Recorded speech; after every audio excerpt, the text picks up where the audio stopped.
فاتحة إلى روح حبيبنا وشفينا سيدنا رسول الله صلى الله عليه وسلم وآله وأصحابه وأزواجه وإخوانه من الأنبياء والمرسلين ثم إلى أرواح مشايخنا ولآبائنا وأمهاتنا ولمن له حق علينا خصوصا جامع هذه الأحاديث بأن الله يغفر لهم ويرحمهم ويعلي درجاتهم في الجنة وينفعنا بأسرارهم وأنوارهم وعلومهم وبركاتهم في الدين والدنيا والآخرة بسر الفاتحة. أعوذ بالله من الشيطان الرجيم. بسم الله الرحمن الرحيم. الحمد لله رب العالمين الرحمن الرحيم مالك يوم الدين. إياك نعبد وإياك نستعين اهدنا الصراط المستقيم صراط الذين أنعمت عليهم غير المغضوب عليهم ولا الضالين آمين. ذكري بسم الله الرحمن الرحيم. وبسند المتصل إلى المؤلف الإمام ابن خزيمة رحمه الله ونفعنا به وبعلومه وبعلوم شيخنا وبعلوم سائر الصالحين في الدارين آمين. إلى أن قال: باب في صفة صوم النبي صلى الله عليه وسلم، فلما تقدم ذكرنا له بذكر خبر مجمل غير مفسر. وبه إليه قال حدثنا محمد بن بشار قال حدثنا سالم بن قال حدثنا الجريري عن عبد الله بن شقيق قال سألت عائشة: هل كان رسول الله صلى الله عليه وسلم يصلي الضحى؟ قالت: لا، إلا أن يجيء من مغيبه. وسألتها: هل كان رسول الله صلى الله عليه وسلم يصوم شهرا تاما؟ قالت: لا، والله ما صام شهرا تاما غير رمضان حتى مضى بسبيله، وما مضى شهر حتى يصيب منه، وما أفطره حتى يصيب منه. وسألتها: هل كان رسول الله صلى الله عليه وسلم يصلي مع السحر؟ قال: لا، ولا المصلين. قال أبو بكر: تعني الذين يصلون بالليل الكثير. باب ذكر الخبر المفسر لللفظة المجملة التي ذكرتها، والدليل على أن عائشة إنما أرادت النبي صلى الله عليه وسلم لم يصم شهرا تاما غير رمضان، شهر شعبان الذي كان يصل صومه بصوم رمضان. قال أبو بكر: قد أمليت خبر أبي سلمة وعائشة في مواصلة النبي صلى الله عليه وسلم شعبان برمضان. وبه إليه قال حدثنا الربيع بن سليمان المرادي وبهر بن نصر قال حدثنا ابن وهب قال حدثنا أسامة بن زيد الليثي أن محمد بن إبراهيم حدثه عن أبي سلمة بن عبد الرحمن أنه سأل عائشة عن صيام رسول الله صلى الله عليه وسلم، فقالت: كان يصوم حتى نقول لا يفطر، ويفطر حتى نقول لا يصوم، وكان يصوم شعبان أو عامة شعبان. باب ذكر صوم أيام متتابعة من الشهر وإفطار أيام متتابعة بعدها من الشهر. وبه إليه قال حدثنا علي بن حجر قال حدثنا إسماعيل يعني بن جعفر وحدثنا أبو موسى قال حدثنا خالد يعني بن الحارث قال حدثنا حميد قال سئل أنس بن مالك عن صوم النبي صلى الله عليه وسلم، فقال: كان يصوم من الشهر حتى نرى أنه لا يريد يفطر منه شيئا، ويفطر من الشهر حتى نرى أنه لا يريد يصوم منه شيئا، وكنت لا تشاء أن تراه من الليل مصليا إلا رأيته، ولا نائما إلا رأيته. هذا حديث إسماعيل بن جعفر. في حديث خالد بن الحارث سئل عن صلاة النبي صلى الله عليه وسلم وصومه تطوعا. وبه قال أخبرني ابن عبد الحكم أن ابن وهب أخبرهم قال: وأخبرني ابن أبي الزناد عن هشام بن عروة عن أبيه عن السيدة عائشة رضي الله عنها أنها قالت: كان رسول الله صلى الله عليه وسلم يصوم حتى أعرف عنه ويفطر حتى أقول ما هو بصائم، وكان أكثر صيامه في شعبان. باب ذكر ما أعد الله جل وعلا في الجنة من الغرف لمداوي بصيام تطوع. صح الخبر، فإن في القلب من عبد الرحمن بن إسحاق أبي شيبة الكوفي، وليس هو بعبد الرحمن بن إسحاق الملقب بعباد الذي روى عن سعيد المقبري وزهري وغيرهما، هو صالح الحديث مدني سكن واسطة ثم انتقل إلى البصرة. ولست أعرف ابن معانق ولا أبا معانق الذي روى عنه يحيى بن أبي كثير. وبه إليه قال أبو بكر: أما خبر من عبد الرحمن بن إسحاق أبي شيبة فإن ابن المنذر حدثنا قال حدثنا ابن فضيل قال حدثنا عبد الرحمن بن إسحاق عن النعمان بن إسحاق عن علي قال رسول الله صلى الله عليه وسلم: إن في الجنة لغرفا يرى وبطونها من ظهورها. فقام أعرابي فقال يا رسول الله لمن هي؟ قال هي لمن قال طيب الكلام وأطعم الطعام وأدام الصيام وقام لله بالليل والناس نيام.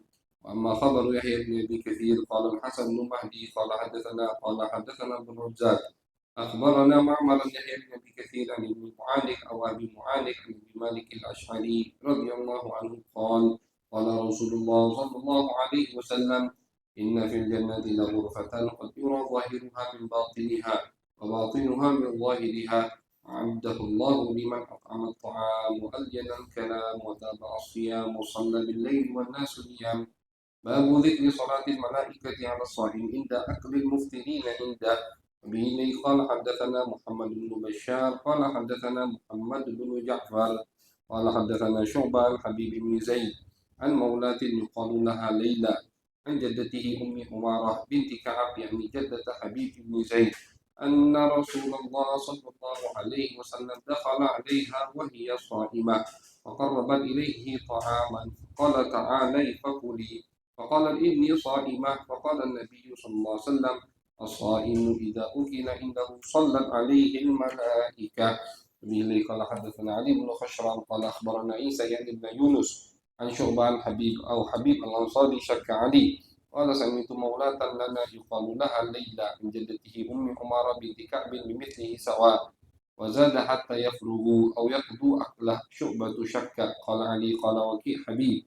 به قال حدثنا علي بن حجر قال أخبرنا شريك عن حبيب بن زيد عن ليلى عن مولاتها عن النبي صلى الله عليه وسلم قال الصائم إذا أكل عنده المفاطير صلت عليه الملائكة حتى يمسي. باب الرخصة في صوم التطوع.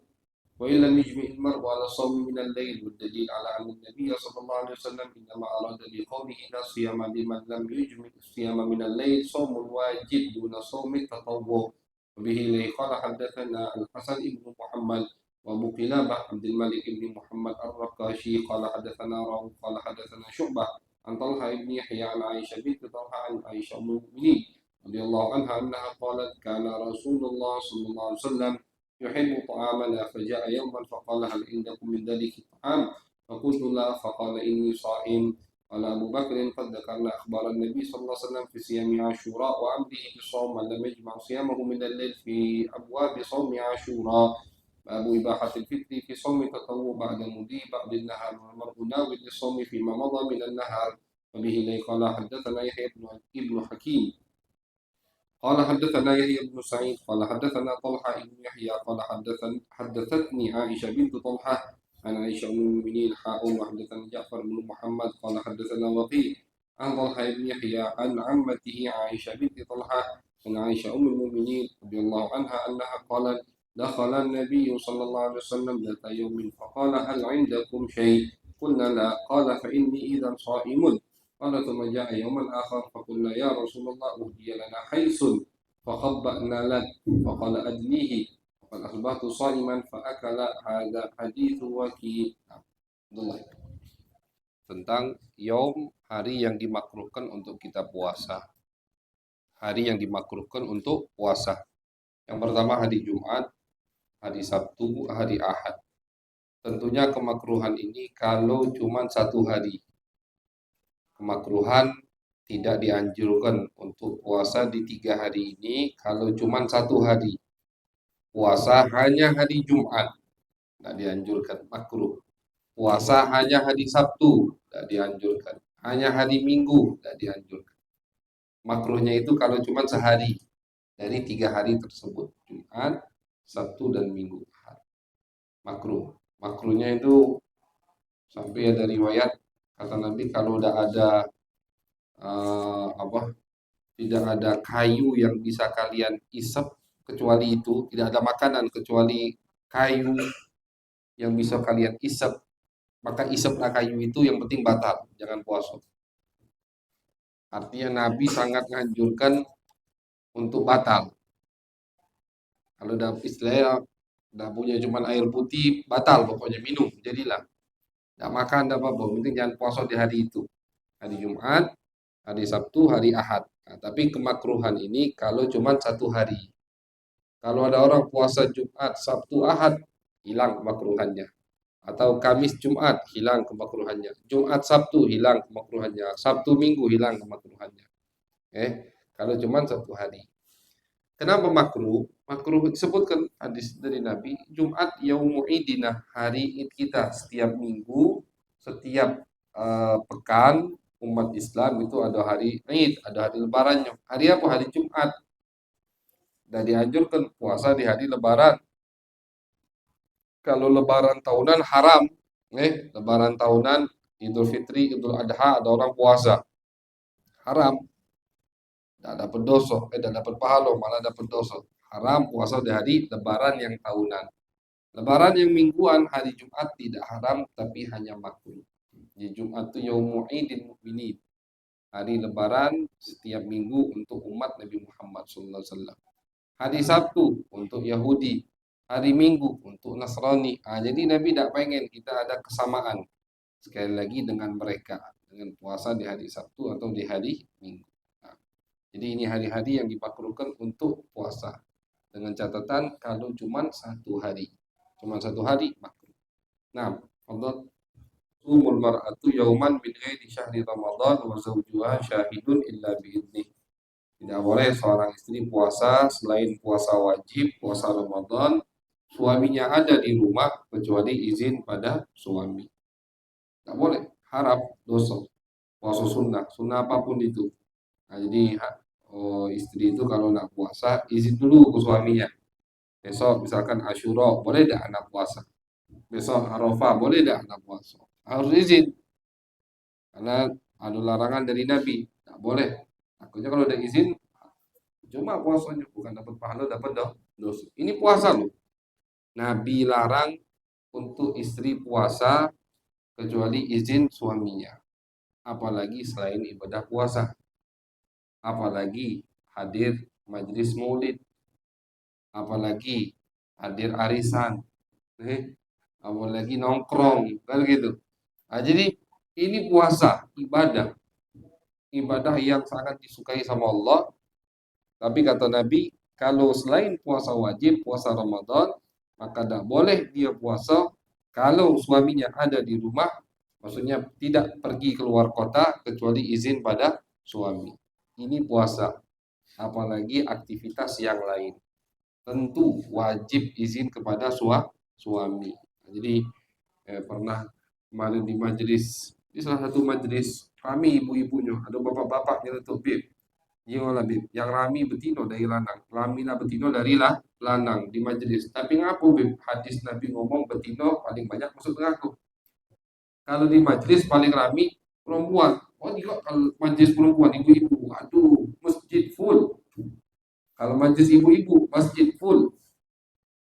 Makanya dia ngomong, orang nyentuh kenapa kalau di majlis perempuan yang lebih ramai, tapi di neraka juga ramean perempuan dari laki. Nah itulah, karena bagi majlisnya lakinya ditelantarkan di rumah, dan diinjau makan, ziarah kemana-mana misalkan laki itu bukan arahan syariat begitu dari Muhammad Sallallahu Alaihi Wasallam.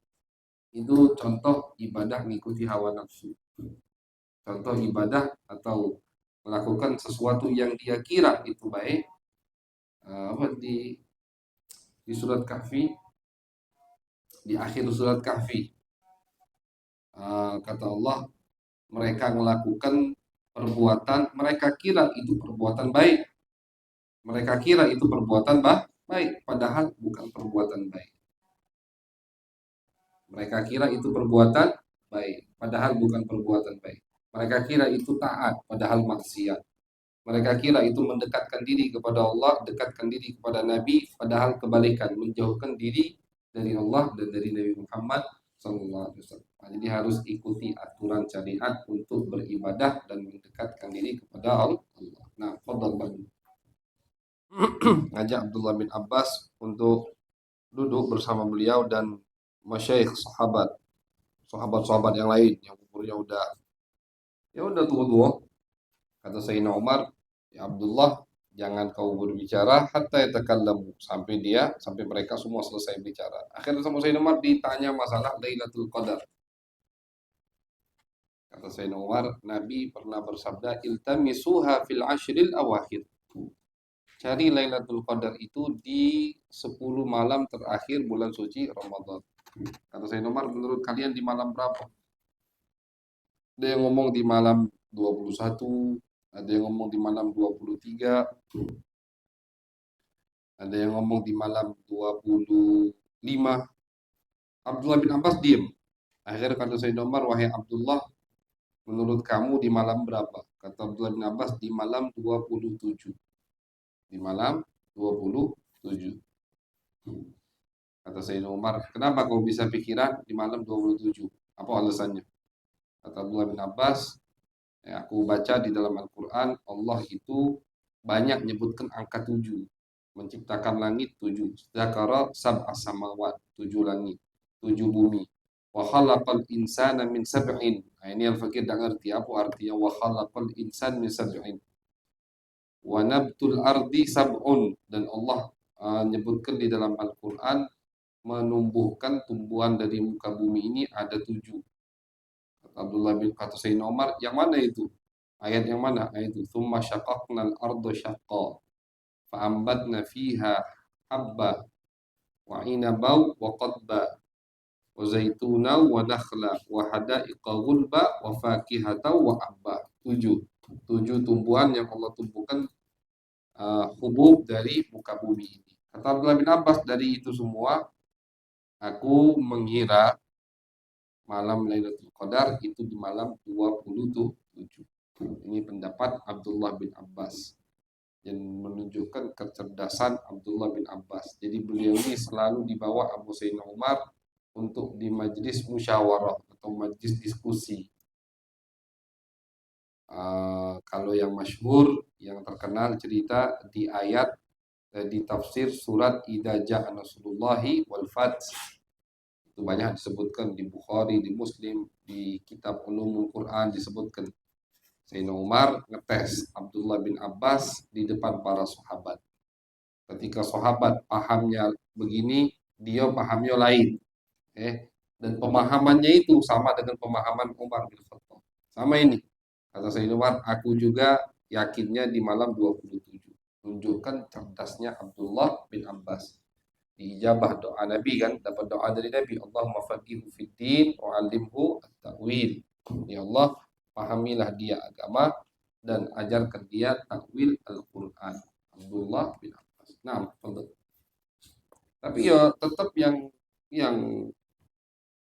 ditetapkan oleh ulama ini kan hanya prediksi para sahabat, prediksi ulama. Ada lagi yang mengatakan Alhamdulillah Haddad, kalau tidak salah, kalau malam ganjil tepat di malam Jumat, nah itu berarti malam Lailatul Qadar. Malam ganjil misalkan 21, 23, 25, 27, 29 bertepatan dengan malam Jumat, berarti itu malam Lailatul Qadar. Ini kan prediksi para ulama. Mereka tidak berani mengatakan pasti. Kenapa ya? Karena Nabi tidak memastikan. Nabi tidak memastikan. Nabi hanya memerintahkan carilah di 10 malam terakhir. Bahkan di riwayat lain disebutkan dari awal puasa sudah mungkin terjadi malam Lailatul Qadar. Nah, intinya mereka semua diketuai oleh Nabi itu ngajak kita untuk beribadah di setiap malam. Nah, malam apa tetap ibadah di bulan suci Ramadan, berharap dapat Lailatul Qadar. Nah, atau hitungannya Allah alam. Pernah ada antum dengar ini hitungan? Kata Nabi kan, aku tidak nyampaikan ke kalian malam Lailatul Qadar itu tanggal berapa. Tapi karena kalian ribut, ada yang cekcok waktu itu di masjid 2 orang, kata Nabi tidak jadi akhirnya. Hilang jadi. Nah, kata Nabi carilah faltamisuha fit tasi'ah was-sabi'ah wal khamisah. Kata Nabi carilah di tasi'ah kan 9, sabi'ah 7, khamisah 5. Selama ini yang kita paham, Allah alam kalau antum, kalau anda yang Al-Fakir paham, itu malam 29, malam 27, malam 25. Gitu. Malam 25, malam 27, malam 29. Tapi kalau riwayat sahabat ini tidak. Malam maksud Nabi at-tasi'ah, malam ke-9, maksudnya nih, idza kanat lailatu ihda wa ishrin fallati taliha hiya tasi'ah. Jadi misalkan malam ini malam 21, malam ini 21 Ramadan. Maka besok malam itu yang dimaksud oleh Nabi at-tasi'ah, yang ke-9, malam yang ke-9. Paham ya? Jadi hitungannya itu bukan dari awal, tapi tinggal berapa hari lagi puasanya. Nah, itu hitungan atau maksud hitungan dari Nabi Muhammad SAW. Jadi Abu Sa'id, ini perawinya Abu Sa'id Al-Khudri, dikata Abu Sa'id Al-Khudri, malam ini misalkan malam 21, 21, 21 Ramadan. Nah, maksud Nabi At-Tasiyah malam ke-9 itu besok malam. Besok malam. Kemudian lengkap satu malam. Jadi ini malam Ahad 21. Berarti besok malam Senin itu 22 kan? Malam 22. Nah, itu maksud Nabi yang ke-9. At-Tasi'ah, yang ke-9. Kemudian lengkap satu malam kata Abu Sa'id. Malam besoknya lagi, malam Selasa tidak termasuk. Malam Rebu itu yang dimaksud sama Nabi malam ke-7, As-Sabi'ah. Lengkap lagi semalam, berarti malam Rebu, malam Kamis, malam Jumatnya itu paham nggak hitungannya? Jadi hitungannya itu dari 21, 21 mending, dari 21 Ramadan. Malam 21 Ramadan, besok malamnya, kalau malam ini malam 21 Ramadan, besok malam itu yang dimaksud oleh Nabi malam ke-9. Kan kata Nabi, carilah di malam ke-9, faltamisuha fit tasi'ah wasabi'ah wal khamisah. Hadisnya begitu, lafaz hadisnya. Kata Nabi, carilah di malam ke-9, malam ke-7, malam ke-5. Hitungannya dari mana ini? Nah, hitungannya kalau Abu Sa'id, ini sahabat, ini tabi'in namanya Abu Nadrah. Kata Abu Nadrah, wahai Abu Sa'id, kamu lebih tahu hitungannya. Maksudnya bagaimana? Jadi tabi'in masrahkan ke sahabat. Bagaimana maksud hitungan Nabi ini malam ke-9, malam ke-7, malam ke-5? Nah, kata Abu Sa'id Al-Khudri, hitungannya dari 21.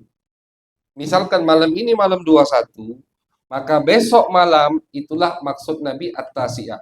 Berarti bukan ganjil. Malamnya malam 22. Nah, makanya. Jadi jangan menci ganjilnya, be. Sudahlah, tiap malam ibadah memang.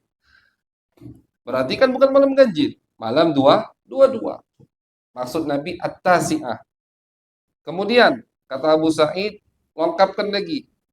Malam 23, bukan malam 24-nya. Itu maksud Nabi As-Sabi'ah, ke-7. Jadi Nabi ngitungnya itu tinggal berapa hari lagi puasa.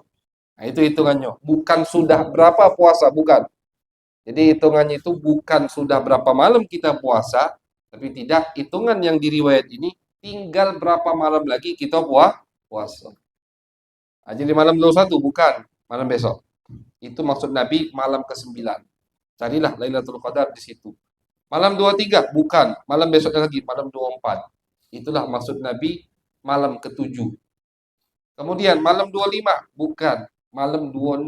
Itulah maksud Nabi ke-5. Malam ke-5. Nah, jadi pahami lapat hadis Nabi. Kata Nabi, carilah di malam ke-9, malam ke-7, malam ke-5. Hitungannya dari tinggal berapa malam lagi puasa. Itu. Bulan Ramadan tinggal berapa malam lagi. Kalau malam ini malam 21, berarti besok malam 22, itulah maksud Nabi malam ke-9. Malam 23, tidak masuk hitungan. Malam 24 dilengkap, setelah itu lengkap semalam, langkai semalam. Malam 24, itulah maksud Nabi malam ke-7. Malam 26, itulah maksud Nabi malam ke-5, yang di situ kemungkinan ada Lailatul Qadar. Jadi kalau di riwayat lain memang malam ganjil. Bukan artinya malam ganjil kata hadisnya, ada juga hadisnya. Cuman hadis ini lain. Hadis ini hitungannya lain, bukan di malam ganjil, malahan di malam genap. Kalau hadis lain kan kayak di Muwatta Malik, di Bukhari, carilah kata Nabi di malam 21, di malam 23, di malam 25, di malam 27. Nabi nyebutkan ganjil. Kalau ini tidak. Kalau yang diriwayat itu Nabi nyebutkan dia malam 21, malam 23, malam 25, malam 27, malam 29. Nabi nyebutkan nian. Kalau ini kan tidak. Kata Nabi, carilah di malam ke-9, malam ke-7, malam ke-5. Hadisnya begitu. Makanya tabiin bingung. Maksudnya apa Abu Sa'id? Hitungannya cak mana itu? Diajari sama Abu Sa'id Al-Khudri. Hitungannya itu kata Abu Sa'id, misalkan malam ini malam 21, berarti besok malam ke-9. Lengkapkan sehari. Malam 23, dah masuk hitungan. Malam 24, itulah malam ke-7 yang dimaksud sama Nabi. Malam 26, itulah malam 25 dah masuk. Malam 26, itulah malam ke-5 yang dimaksud oleh Nabi. Kan 3 malam. Malam 9, malam ke-7, malam ke-5. Itu hitungan dari Abu Sa'id Al-Khudri. Nah, Abu Sa'id nyebut langsung 22, 22, 22, 22, 24, 26. Nah, jadi betul, bukan yang ganjil, yang genap. Nah, Ba'du fadhal. Malam ganjil. Jadi kalau kita kumpulkan semua hadis tadi, semua tadi panjang ini hadis terkait Lailatul Qadar. Jadi kalau kita kumpulkan semua malam Lailatul Qadar itu ada riwayat dari Nabi malam ganjil. Malam ganjil. Ada juga riwayat malam genap yang tadi, malam 22, 24, 26. Kapan? Malam tanggalnya udah disebutkan, waktunya malam jam berapa? Di riwayat akhir-akhir tadi kita baca iltamisu lailatul qadri fi akhiri lailatin, di malam, di waktu terakhir dari waktu malam. Jadi Lailatul Qadar itu kata Nabi biasanya terjadi di sulusul lail al-akhir, 2/3 atau sepertiga malam terakhir. Jadi kalau misalkan waktu sahur, ini kurang lebih kalau sekarang jam 2, jam 3, nah itu. Jam-jam segitu terjadinya Lailatul Qadar. Jadi Nabi nyebutkan tanggal, ngasih kita apa istilahnya tanda-tanda tanggalnya. Kemudian Nabi nyebutkan jam berapa terjadinya Lailatul Qadar. Dan Nabi nyebutkan sifatnya. Kata Nabi malam Lailatul Qadar itu malam yang sangat terang. Lailatul talqatun baljatun. Malam terang. Ka'anna fiha qamaran yafdahu kawakibaha.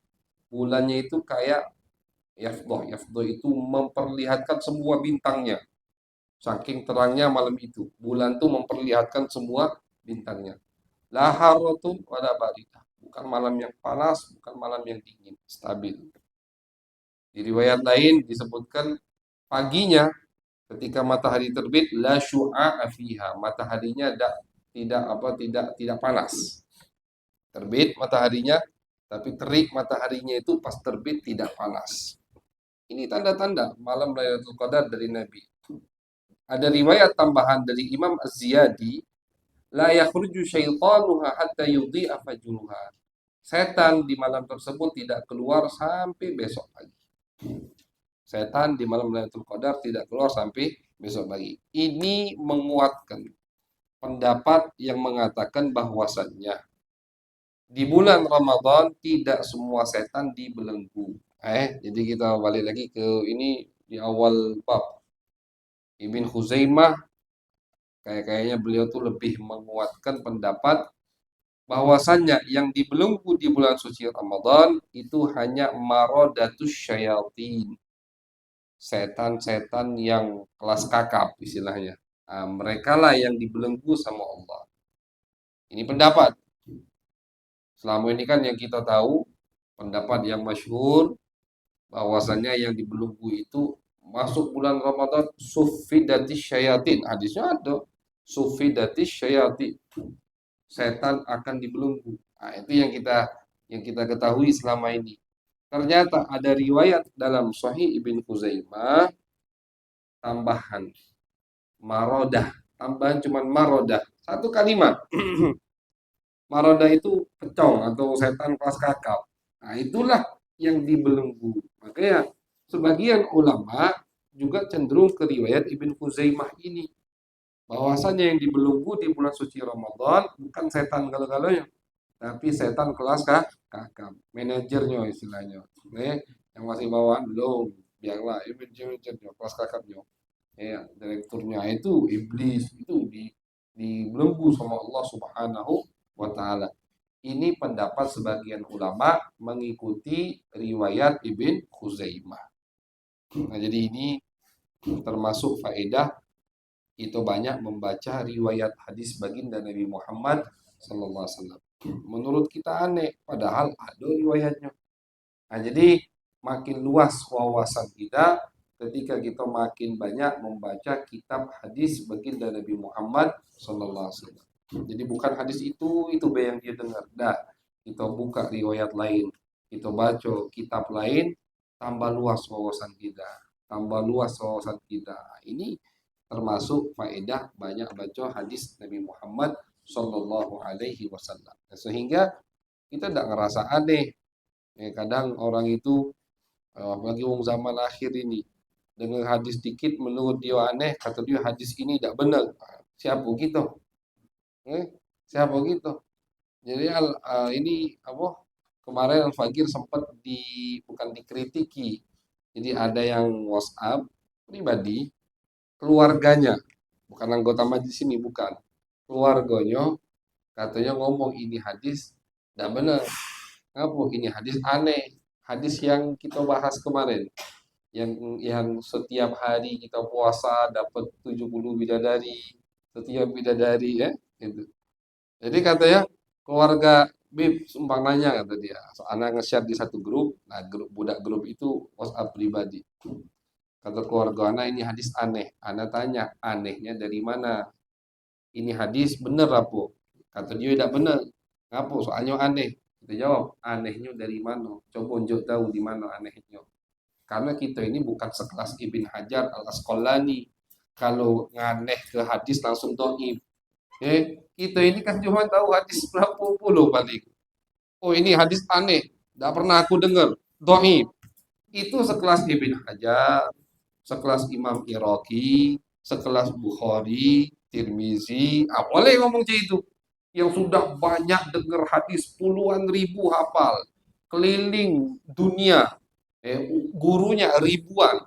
Ketika mereka mengatakan, ini hadis, aku tidak tahu. Itu berarti hadis ini bermasalah. Imam Iraqi ketika mengatakan, lam ajid lahu aslan. Imam Iraqi itu mentahrid. Tahrid itu mengeluarkan hadis dari Ihya, menyebutkan sanadnya. Ketika satu sanad, kata Imam Iraqi, lam ajid lahu aslan, aku tidak nemukan sanad ini, itu berarti hadis ini kalau tidak doif, ya bisa hadis palsu. Sekelas Imam Iraqi tapi Imam Bukhari, aku tidak pernah dengar hadis ini. Aku tidak pernah dengar sanad ini. Itu jadi hukum bisa. Tapi kalau kita ini hadis aneh, berarti ini hadis tidak benar. Ya, jangan dulu baru baca hadis berfikih. Kan itu.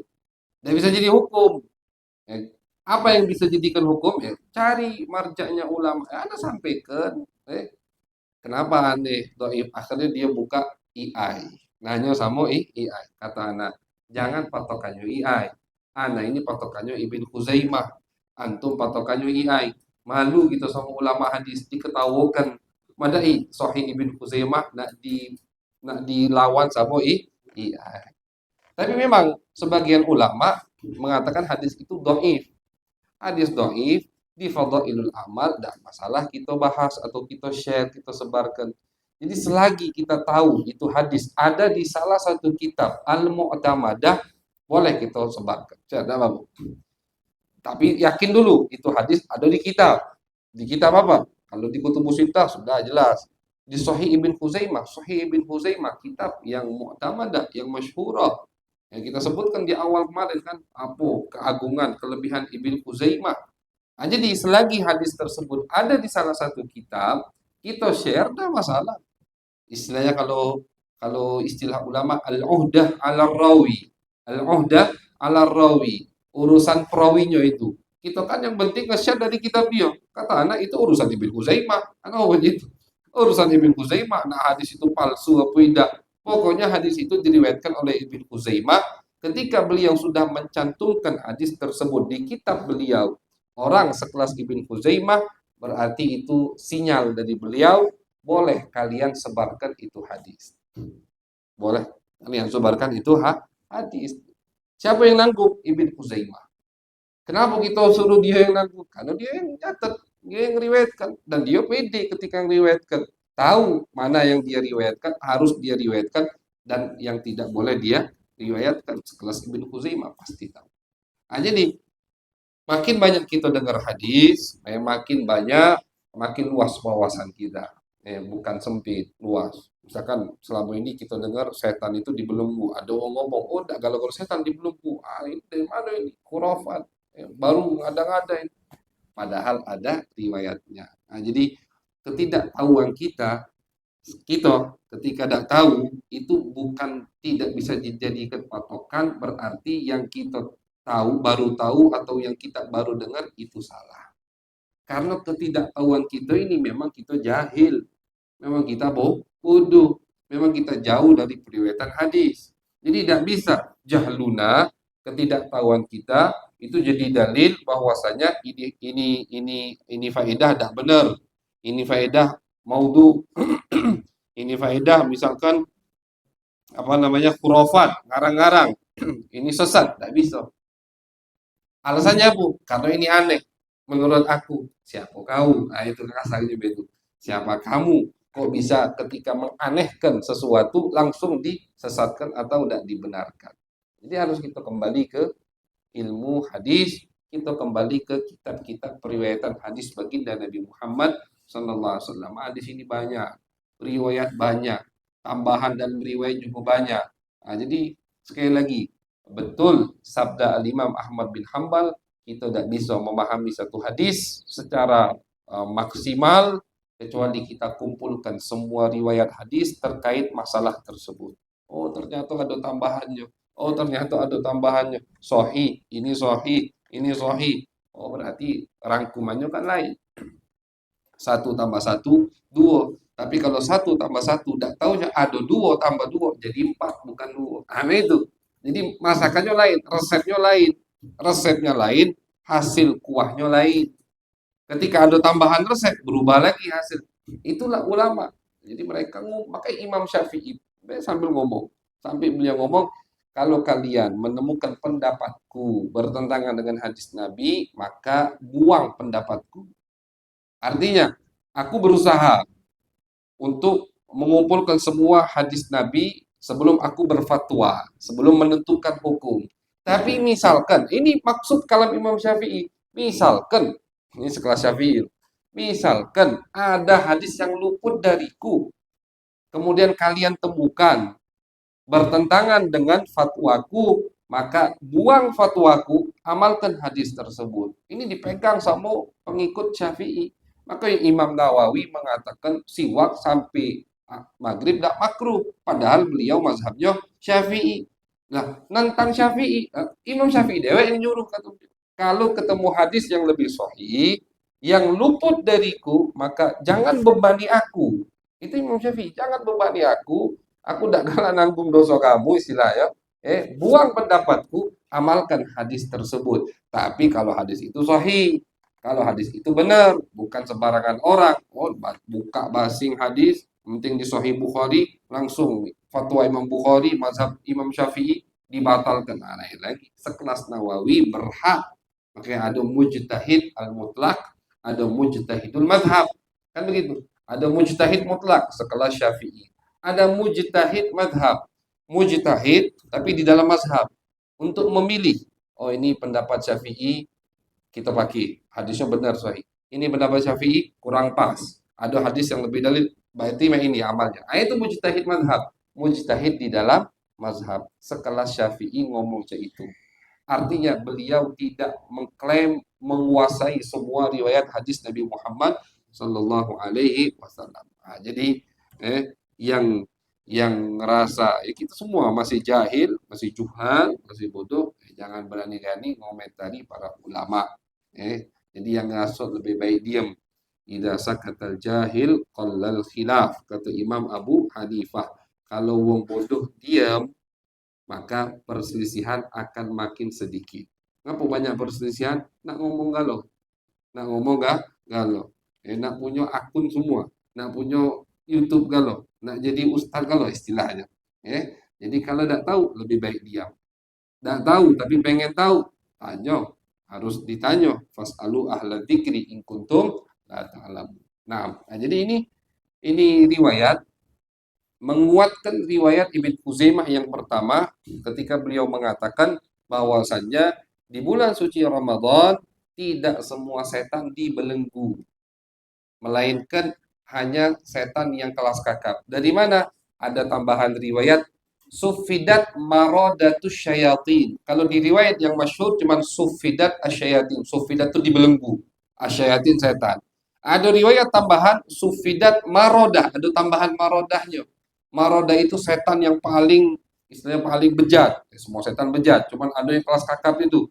Itulah yang dibelenggu sama Allah Subhanahu wa taala. Nah, kita dapat tambahan riwayat untuk menguatkan pendapat tersebut. La yakhruju syaitanuha hatta yudhi'a fajruha. Kata Nabi, di malam Lailatul Qadar, setan tidak akan keluar sampai masuk sampai matahari terbit, sampai besok pagi. Baru setan metu. Artinya dia dibelenggu di malam Lailatul Qadar. Berarti selain malam Lailatul Qadar bisa metu. Nah, ini berarti menguatkan tidak semua setan dibelenggu sama Allah Subhanahu wa taala. Nah, fadhol. Ini cuman untuk nambah wawasan. Apa faedahnya setan dibelenggu, setan tidak dibelenggu, setan dibelenggu, tidak dibelenggu, tetap ada hawa nafsu. Kan begitu. Tetap ada hawa nafsu yang lebih hebat dari setan. Umpama setan semua dibelenggu, masih ada banyak yang maksiat di bulan Ramadan. Setan dibelenggu malam Lailatul Qadar. Di malam Lailatul Qadar banyak yang maksiat. Artinya bukan cuma setan penyebab wong maksiat, tapi ada yang lebih parah dari setan, hawa nafsu. Nah, kan wa innal malaikatil kalaila aktsaru fil ardi min adadil hasa. Malaikat di malam Lailatul Qadar itu lebih banyak di muka bumi ini daripada jumlah batu kerikil. Saking penuhnya malaikat. Inna anzalnahu fi lailatul qadar wa ma adraka ma lailatul qadar. Lailatul qadar khairun min alfi syahr. Tanazzalul malaikah waruh fiha. Tanazzalul malaikah. Malaikat yang turun, ruh itu malaikat Jibril, dipimpin sama malaikat Jibril. Allah tidak nyebutkan di Al-Quran berapa banyak malaikat yang turun. Pokoknya malaikat turun. Nah, Nabi nyebutkan lebih banyak dari jumlah kerikil yang ada di muka bumi ini. Artinya tidak bisa kalian itu. Saking penuhnya, penuh malaikat yang turun ke muka bumi ini. Nah, makanya malam Lailatul Qadar malam yang sangat agung. Nah, cuman dari sini juga disebutkan sama Abu Ya Said Muhammad, malam Lailatul Qadar malam Isra Mi'raj lebih mulia daripada malam Lailatul Qadar. Kalau malam Lailatul Qadar mulia karena malaikat turun ke bumi, malam Isra Mi'raj mulia karena Nabi yang naik ke atas. Tentu tidak bisa dibandingkan kedudukan Nabi dan malaikat. Nah, makanya malam Isra Mi'raj bukan tiap tahun tanggal 27, bukan. Yang mudah terjadi ini. Yang mudah terjadi di zaman Nabi itu lebih mulia daripada malam Lailatul Qadar. Lailatul Qadar mulia karena malaikat turun ke bumi. Malam Isra Mi'raj Nabi Muhammad mulia karena pada saat itu Nabi yang naik ke atas. Jadi penghuni langit itu dimuliakan dengan naiknya baginda Nabi Muhammad sallallahu alaihi wasallam. Kemudian Nabi juga menyebutkan bahwasanya bagaimana biar kita dapat malam Lailatul Qadar, minimal sholat Isya berjamaah, sholat tarawih udah. Jadi nggak mesti besok nggak begawe aku ngapo, nggak kerja malam Lailatul Qadar, jangan juga. Laju tidak dapat Lailatul Qadar, tidak tidur di rumah malam itu akhirnya. Jangan. Jadi cukup dengan sholat Isya berjamaah, ditambah misalkan kita terawih, insya Allah aktivitas kita kalau misalkan terjadi di malam lagi baca hadis Nabi, itu udah sangat cukup untuk mendapatkan malam Lailatul Qadar. Itu kata Nabi. Dari Nabi, man shallal isya al-akhir fi jamaah fi Ramadan faqad adraka Lailatul Qadri. Yang sholat Isya berjamaah udah dapat malam Lailatul Qadar. Dan Lailatul Qadar ini riwayat baru juga ke Al-Fagir, artinya ini maklumat baru. Allah alam apakah di Kutubus Sittah disebutkan, tidak ingat ini riwayat pernah ada di Kutubus Sittah, tapi di Ibn Khuzaimah beliau sebutkan ternyata malam Lailatul Qadar bisa kita temukan di dalam mimpi. Jadi bukan hanya nyata. Babu dzikri dalil ala anna ru'yatan Nabi sallallahu alaihi wasallam Lailatul Qadri kana fi naumin wa fi yaqظah. Bab yang akan menyebutkan dalil bahwasanya Nabi melihat malam Lailatul Qadar pernah di alam nyata, pernah juga di alam mimpi. Hadisnya dari Abu Hurairah. Kata Nabi, semalam aku melihat malam Lailatul Qadar. Tsumma aiqadhani ahli. Kemudian istriku membangunkanku. Akhirnya hilang istilahnya begitu. Nah, jadi malam Lailatul Qadar bisa ditemukan di dalam mimpi. Ini misalkan mimpi baik, mimpi ulama, mimpi aulia, tambah lagi mimpi Nabi di Ramadan. Insya Allah malam itu malam Lailatul Qadar. Mudah-mudahan kita dapat malam itu. Amin. Ya Rabbal. Nah, Fadl. Badu.